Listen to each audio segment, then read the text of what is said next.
नेपाल में जमकर बवाल हुआ। हिंसा इतनी बढ़ी कि युवा सड़कों पर उतर आए। जैन जी को लेकर जोरदार प्रदर्शन किया गया। युवाओं ने संसद तक में आग लगा दी। बवाल इतना बढ़ा कि नेपाल के पीएम को अपने पद से इस्तीफा देना पड़ा। हालात इतने बेकाबू हुए कि युवाओं का आक्रोश थमने का नाम ही नहीं ले रहा था। पुलिस ने जमकर गोलीबाजी की, लाठीचार्ज किया, लेकिन युवा अपने आक्रोश को कम करने का नाम नहीं ले रहे थे। आखिर ये बवाल क्यों किया जा रहा है? इन सब के पीछे कौन बड़ा मास्टरमाइंड है? क्या इन सब के पीछे यूएस या किसी और देश का हाथ है? क्या इन सब देशों के बाद अब भारत की बारी है? इन सब के लिए ज़्यादा जानकारी के लिए मेरे साथ खबर एक्सपर्ट का एक वरिष्ठ पैनल मौजूद है, जिनसे हम बारी बारी से उन सब की राय लेंगे। खबर एक्सपर्ट को सबसे पहले नमस्कार। ठीक, तो जो नेपाल में जो बवाल किया जा रहा है, जैसा कि हम देख रहे हैं 3 दिन से लगातार वहाँ पर हिंसा हो रही है, युवा सड़कों पर उतर आए हैं। कहा जा रहा है कि इन सब के पीछे, हमने ऐसी बहुत सी खबरें देखी कि कुछ का कहना है कि इन सब के पीछे यूएस का हाथ है, क्योंकि वहाँ पर जो सोशल मीडिया साइट्स बैन की गई, इनमें से तमाम सारी साइट्स ऐसी थीं जो कि यूएस की बंद हुई, लेकिन चीन की काफ़ी सारी साइट्स जो थीं वो बंद नहीं की गई। तो कहीं ना कहीं इन सब के पीछे यूएस का हाथ देखने को मिल रहा है। इन सब पर आपकी क्या राय है? मेरी राय बड़ी स्पष्ट है। बोया पेड़ बबूल का आम कहाँ से होए। कुछ वर्ष पहले में इतिहास में जाना पड़ेगा हमें नेपाल के, कि जब ये सनातन हिंदू राष्ट्र हुआ करता था, उस समय भी चाइना ने इतनी यहाँ पे ज़बरदस्त उधारी बांटी थी, इतनी फंडिंग की थी कि उस समय इन्होंने कम्युनिज़्म लाने के लिए, साम्यवाद लाने के लिए वहाँ पर आंदोलन चलाए थे। और उसमें एक शाही परिवार, राज परिवार हुआ करता था, शाह परिवार, आपको याद आ जाएगा, जो शाही महल में उनकी बेरहमी से कत्ल किया गया था पूरे परिवार का। शायद ही कुछ 2-1 लोग सदस्य बचे थे, और इन्होंने अपना साम्यवाद का झंडा गाड़ के, हसिया हथौड़ा जिनका चिन्ह है उसको यहाँ गाड़ करके, और उसके बाद इन्होंने अपना परचम फहरा दिया था। आज उसी करनी का प्रतिफल आप समझ लीजिए कि प्रतिफल ही है, क्योंकि अब डीप स्टेट की ताकतें, चाहे आप सोशल मीडिया का बहाना ले लो कि साहब अमेरिका ने ये कर दिया, या आप ये समझ लो कि चाइना ये कर रहा है, तो कहीं ना कहीं नेपाल की विरोधी जो ताकतें हैं, जो नहीं चाहती हैं कि वहाँ सनातन हिंदू राष्ट्र पहले हुआ करता था वो फिर से दोबारा स्थापित हो। यही कारण है हिंसा का सबसे बड़ा, कि आज उसी जनता ने, नेपाल के लोगों ने, नेपाल की आम युवाओं ने, उन्होंने जाकर के झंडे को फाड़ दिया है। कम्युनिस्ट के साम्यवाद के झंडे को आज उतार के फेंक दिया गया है। तो ये हमें समझना होगा कि ऐसी आग जो वहाँ लगी है वो उनके युवाओं के कंधों पर रख के चलाई गई है और जलाई गई है। इस हिंसा में डीप स्टेट की कई विदेशी ताकतें शामिल हो सकती हैं, इसके कोई इनकार नहीं कर सकता है। जी, तो जो नेपाल में जो बवाल हुआ, इससे पहले हमने देखा कि कई देशों में भी तख्ता पलट हुआ है। जैसे कि पिछली साल कुछ खबरें आ रही थी कि बांग्लादेश में ज़बरदस्त तरीके से सरकार का तख्ता पलट हुआ और आर्मी के हाथों में वहाँ की सरकार चली गई। इससे पहले श्रीलंका में, पाकिस्तान में भी ऐसा कुछ देखने को मिला। क्या आपको लगता है कि इसी तरीके का बवाल क्या भारत में भी देखने की संभावनाएं बन रही हैं? देखिए निकेता जी, आपका सवाल बहुत ही बड़ा है, लार्जर है, और इसका कोई एंड नहीं है। सबसे पहले मैं बता दूं कि जिस तरीके से अभी वातावरण नेपाल का बना हुआ है वो बड़ा ही डेंजर स्थिति है। अगर हम बात करें नेपाल की, क्योंकि एक तरफ हिंदू राष्ट्र हुआ करता था, आज वही हिंदू राष्ट्र ऐसे से लग रहा है जैसे किसी मुस्लिम देश में, ये मुस्लिम कंट्री में ये हो रहा हो। क्योंकि ये थोड़ी प्रतिक्रिया, मेरे जो सवाल जवाब हैं वो कड़े हो सकते हैं, क्योंकि आज अगर जो स्थिति वहाँ हिंदू राष्ट्र की है उससे देख करके लगता है कि आने वाले दिनों में भारत पर संकट भी उभर कर सामने आ सकता है। इसका उदाहरण ये मान सकते हैं हम कि कुछ दिन पहले अभी एससीओ की मीटिंग हुई, एक फ्रेम में भारत, नेपाल और रूस देखे गए। ये चीज़ अमेरिका को बर्दाश्त नहीं हुई, और बर्दाश्त न होने के कारण आपने देखा है कि आज जो बवाल हुआ, ओली की सरकार गई, ये ट्रंप को बर्दाश्त नहीं हुआ, और कहीं ना कहीं ये अमेरिकी फंडिंग जो अननेसेसरीली तरीके से जो सोशल मीडिया के थ्रू से हवाला के जरिए नेपाल के लोगों को दी गई है, उसके जरिए ये इतने बड़े अंजाम दिए जा रहे हैं। कहीं ना कहीं ये कुछ दिनों बाद अगर देखना खुलकर सामने भी आ सकता है। हालांकि उन्होंने अभी सरकार को गिरा दिया है, अब वो काठमांडू के किसी मेयर को वो बनाना चाहते हैं प्रधानमंत्री। लेकिन उससे पहले देखिएगा कि एक तरफ आप देश को बर्बाद कर रहे हो, देश की संपत्ति को बर्बाद कर रहे हो, दूसरी तरफ किसी और को प्रधानमंत्री बनाने की बात कर रहे हो, लेकिन आप उस देश के युवा हो, जब देश को बर्बाद कर दोगे तो आपको रोजगार कहाँ से मिलेगा, आपका पालन पोषण कैसे होगा, ये तमाम सारे सवाल खड़े होते हैं। आपने देखा है कि इससे पहले हमने देखा श्रीलंका में सरकार को गिराने की कोशिश की गई, पूर्ण तरीके से कहीं ना कहीं बाहर से फंडिंग उसके लिए आई। आपने देखा कि बांग्लादेश के इसी तरीके से तख्त को पलटा गया। आपने देखा कि युवा सड़कों पर थे, संसद भवन में आक्रमण था, वहाँ देखा गया कि वहाँ हिंदुओं को टारगेट किया गया, हिंदुओं के घरों को जलाया गया। आपने देखा कि एक क्रिकेटर हिंदू था, उसके घर में घुस करके बांग्लादेश में मारा गया था, है ना, उसे घर छोड़ दिया, अन्यथा उसको भी जला दिया होता, उसके परिवार को जला दिया होता। देख लेना, ये अगर भारत सरकार कड़े कानून नहीं करती है तो भारत के लिए भी एक बड़ा डेंजर पोजीशन आगे आने वाले कल में हो सकती है। निकिता, तो आपको क्या लगता है कि जैसे भारत जो है अब संकट में नज़र आ रहा है, तो क्या अगर हमें अंदेशा हो रहा है कि भारत पर संकट है, तो क्या हमें पहले से ही कुछ इंतज़ाम करके चलने चाहिए? क्या हम पहले से अलर्ट जारी करने चाहिए? सरकार को कुछ इसके लिए ठोस कदम उठाने चाहिए, क्योंकि लगातार सरकार पर भी ऐसे आरोप लगाए जाते हैं, कभी वोट चोरी, कभी कुछ, तो मतलब ऐसा कुछ हो सकता है जिससे हम अपने देश में सरकार का तख्ता पलट होने से बचा सकें? पहली बात तो यह है कि इतना घबराने की ज़रूरत नहीं है। भारत एक सशक्त राष्ट्र रहा है, बहुत मजबूत राष्ट्र है, अड़ोस पड़ोस में पूरी नज़र है कि कहाँ क्या हो रहा है। हमारी राजनीति बहुत स्थिर रही है, विदेश नीति भी हमारी बहुत स्थिर रही है, और ये बिल्कुल चिंतन हो सकता है, लेकिन ऐसी बड़ा विषय भी नहीं है कि हमने संकट श्रीलंका का देखा तब हमारे पास परेशानी नहीं आई, और हाल में बांग्लादेश में हमने परेशानी देखी तब भी हम संकट में नहीं आए, और अब ये नेपाल में ऐसा हो रहा है। तो लेकिन हाँ, ये बात ज़रूर है कि जितने भी एंटी इंडिया टूल किट्स हैं उनको हमें ऑब्ज़र्व करना होगा, उन्हें हमें देखना होगा, और विश्व की जो ताकतें हैं, जो बढ़ते हुए उभरते हुए भारत को, उभरते हुए आर्थिक तंत्र को, बढ़ती हुई हमारी आर्थिक शक्ति को, हमारी वानिकी को जो चारों तरफ प्रशंसा मिल रही है, और एक हम डिजिटल इंडिया, एक सशक्त भारत जो आगे बढ़ा के ले जा रहे हैं, ये सबसे बड़ी चिंता है। यही कारण है कि हमारे पड़ोसियों को पहले डिस्टेबलाइज किया जा रहा है, ताकि भारत को हम कोई चुनौती दे सकें, वो डर के, लड़खड़ा के, अर्थव्यवस्था उसकी गिर पड़े। लेकिन भारत ऐसा नहीं होगा, इसलिए सारी आशंका निर्मूल है। मैं समझता हूँ हम पूरी तरह से तत्पर हैं, हम पूरी तरह से अलर्ट हैं कि देश दुनिया में क्या चल रहा है हम अच्छी तरह से जानते हैं। और आपने एक चीज़ और कही कि नहीं, वोट चोरी वाला बात, तो वोट चोरी का क्या है, आज भी उपराष्ट्रपति का चुनाव हो रहा है, शाम को देख लेना नतीजा क्या होगा। ये तो बैलेट से हो रहा है। तो अगर चुराना होता, विपक्षी जो इस बात को कहते हैं कि साहब नहीं वोट चोरी हो गया, तो अब की बार 400 पार का नारा लगाने वाले लोग चोरी करके 450 भी कर सकते थे वो।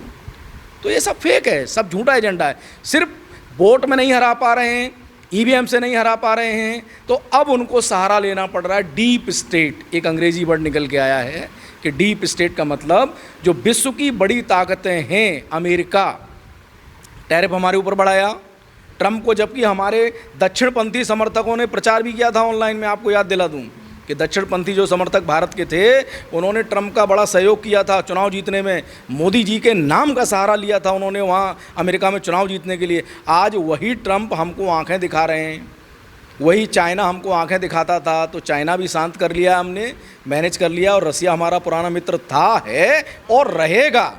और एससीओ की समिट में अभी उन्होंने, जैसे हमारे साथी वरिष्ठ पैनल के, उन्होंने टिप्पणी की थी कि एससीओ समिट में चाइना, रसिया और भारतीय प्रधानमंत्री को और अन्य सभी लोगों को साथ देख करके जितनी भी बड़ी शक्तियां जो अपने को चौधरी समझते हैं विश्व का, यानी कि अमेरिका, वो खुद संकट में गिर गया है। आने वाले दिनों में आप देखना कि अमेरिका खुद संकट में गिरने जा रहा है, और भारत के उभरते हुए कद को, अर्थव्यवस्था को कोई रोक नहीं पाएगा। जी, जैसा कि सुनने में आ रहा है कि नेपाल में जो बवाल चल रहा है उसके पीछे कहीं ना कहीं किसी का हाथ है, यानी कि सोशल मीडिया पर कुछ कैंपेन चलाए गए, और जो कैंपेन चलाया जा रहा था उसके पीछे एक बड़ी फंडिंग की गई थी। ठीक, ऐसा सूत्रों के हवाले से जानकारी है कि एक बड़ा कैंपेन चलाया गया जिसके कारण ये सब बवाल हुआ, युवाओं में आक्रोश फैला गया, क्योंकि युवा पहले से कुछ ना कुछ कहीं ना कहीं आक्रोशित थे, और उनको एक हवा दी गई, उनके गुस्से को और बढ़ाया गया, जिसके चलते युवा सड़कों पर उतरे। तो आखिर आपको क्या लगता है, क्या पाकिस्तान या कोई और देश इन सब के पीछे फंडिंग कर रहा है? देखिएगा निकिता, पहले तो मैं बता दूं कि जो नेपाल में अभी जो घटना हो रही है उसके पीछे अगर हम सरकार को दोषी माने तो वो हो नहीं सकता, क्योंकि सरकार का सीधा कहना था कि जो 26 जो ऐप बंद किए गए वो हमारे यहाँ पंजीकृत नहीं थे। पंजीकृत न होने के कारण वो हमने ऐपों पर रोक लगाई।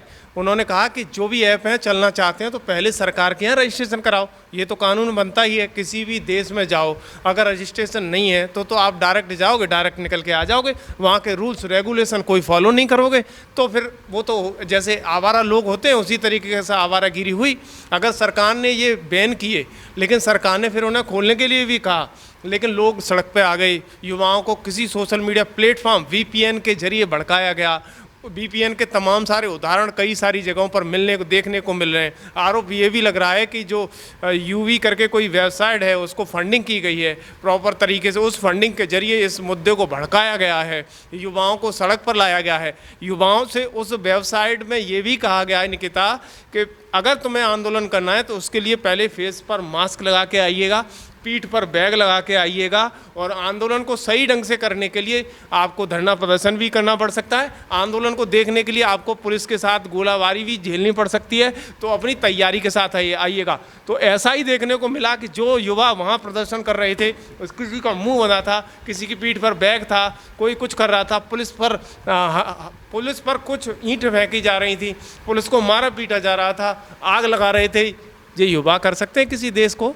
ये ऐसी स्थिति किस कंडीशन में हो रही है? कहीं ना कहीं किसी का हाथ रखा हुआ है। जब तक मेरे ऊपर किसी का हाथ नहीं होगा तो कैसे मैं इतना बड़ा आंदोलन कर लूँगा? यानी कि ये सब कुछ एक प्री प्लान तरीके से ये एब्सोल्युटली देखिएगा, ये हमारे वरिष्ठ सहयोगी बैठे हुए हैं, इनको भी पता है कि अगर मुझे कोई कहीं प्रदर्शन करना है उसके लिए मुझे 2 दिन पहले प्लान बनाना पड़ता है।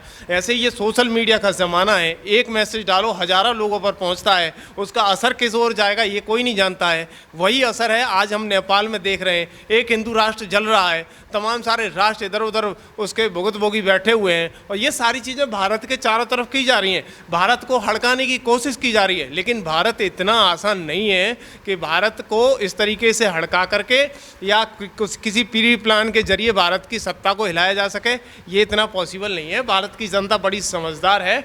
और रही बात नेपाल की, नेपाल को अभी देखो स्थिति सुधरने में टाइम लगेगा, क्योंकि अभी सरकार आज गिर चुकी है और वहाँ पर अभी कुछ नेताओं के आवासों पर जम करके जलाया जा रहा है, उनकी महिलाओं को पीटा जा रहा है, तमाम सारे नेताओं को पीटा गया है, उनसे इस्तीफा दे दिया है, इसके बावजूद भी हंगामा खड़ा हो रहा है ना। तो कहीं ना कहीं इसके पीछे षड्यंत्र तो होता ही है किसी न किसी का। अननेसेसरीली देखो, किसी के सुकून को नहीं चाहता। अगर मेरे पड़ोस में कोई पड़ोसी खुश है तो कहीं ना कहीं मुझे भी ऐसा लगता है कभी कभी कि जी कैसे खुश हो गया, ये कैसे इतना पैसा कमाता चला जा रहा है।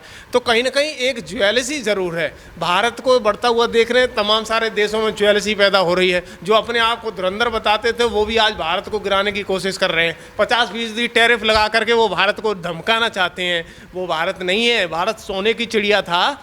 कोई बात नहीं, आने वाले दिनों में भारत सोने की चिड़िया भी बनेगा। भारत का युवा जागरूक है और बहुत अच्छे ढंग से काम करना जानता है। दरअसल मैं और इसमें एक बात जोड़ना चाहूँगा आपके साथ कि ये आंदोलन जो काठमांडू से शुरू हुआ नेपाल में, उसमें दरअसल में जैन जेड करके जो शुरू हुआ, इससे भी कुछ दिन पहले मैं आपको याद दिलाना चाहूँगा, एक नेपो किड के नाम से इन्होंने आंदोलन और चलाया था। वो शुरुआत थी। ये कम्युनिस्टों का एजेंडा होता है कि झूठ और वायलेंस को मिक्स करते हैं, फेक नैरेटिव सेट करना। अब फेक नैरेटिव इनका क्या था, वो नेपो किड का आंदोलन इन्होंने चलाया था। तो उसमें नेपो किड में युवाओं को इन्होंने 15-16 साल से लेकर 28 तक के युवाओं को लिया था और कहा था कि प्रेजेंट गवर्नमेंट करप्ट है, भ्रष्ट है और ये अपने लिए कुछ स्पेशल राइट्स, विशेषाधिकार देना चाहते हैं अपने लोगों को। तो इस वजह से वो बेस बना इस आंदोलन का, रूट कॉज। भारत में हम कह सकते जैसे कुछ दिन पहले टूल किट एक चर्चा में आई थी, वही टूल किट इंटरनेट के माध्यम से। इसी तरह से अब इन्होंने जो नेपो किट के नाम से चलाया तो लोगों को, बच्चों को, युवाओं को भरोसे में ले लिया कि भाई करप्शन है, ये सब है बहुत। तो अब इसमें इन्होंने झूठ का सहारा लिया, जो कि सच नहीं है, झूठ का सहारा लिया। फिर अब बताओ, कोई प्रदर्शन होता है, हमारे यहाँ भी तो जंतर मंतर प्रदर्शन होते हैं, हमारे यहाँ किसी को प्रदर्शन, किसानों पे कभी गोली नहीं चलाएगी। किसानों ने जबकि पत्थर मारे, लाल किले पे झंडा भी फहराया, ये सब किया, कितना वायलेंस किया किसानों ने किया, लेकिन यहाँ की प्रेजेंट गवर्नमेंट ने कोई और सा ऑर्डर नहीं दिया। लेकिन नेपाल के बच्चों पे, नेपाल के युवाओं पे, नेपाल की छोटी बेटियों पे इन्होंने, क्योंकि कम्युनिस्ट गवर्नमेंट थी जो कि हिंसा पसंद करती है, उन्होंने इस झूठ यानी कि करप्शन को ख़त्म करना चाहिए था। करप्शन ख़त्म करने के बजाय केपी शर्मा ओली की सरकार ने गोली चलवा दी उन बच्चों पे।